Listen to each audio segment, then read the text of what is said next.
नमस्कार प्रेक्षकांनो, स्टार प्रवाहावरील लग्नानंतर होईलच प्रेम या मालिकेच्या आगामी भागात आपण पाहणार आहोत की आता काव्या पूर्णपणे गाडी चालवायला शिकलेली असते। ती गाडीत बसलेली शाळेची मुलं पार्थला सांगू लागतात की यांनी तर गाडी चालवली, आता तुम्ही आम्हाला आमचे चॉकलेट द्या।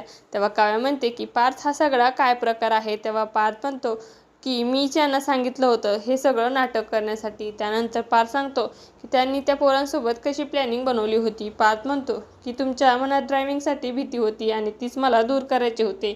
आता बघितलं ना, मनात कोणतीही भीती न ठेवता तुम्ही गाडी चालवली आणि तुम्ही शिकलात सुद्धा। तर काव्या पार्थचे आभार मानू लागते।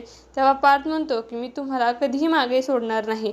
तर दोन्ही गाडीमध्ये आता दुसऱ्या गाडीच्या मागे उभा राहून अनिशा आता त्यांचा पाठलाग करू लागतो। अनिशाची मैत्री तिला म्हणते की अगं काय चाललंय तुझं, पण कधीपासून काव्याचा पाठलाग करतो। जर तुला काव्याला भेटायचं असेल तर डायरेक्ट जाऊन भेट ना। तेव्हा आता अनिशा वैतागून म्हणते की मला तिला नाही भेटायचं आणि ती म्हणते काव्या तू गाडी तर शिकलीस, पुढे काय।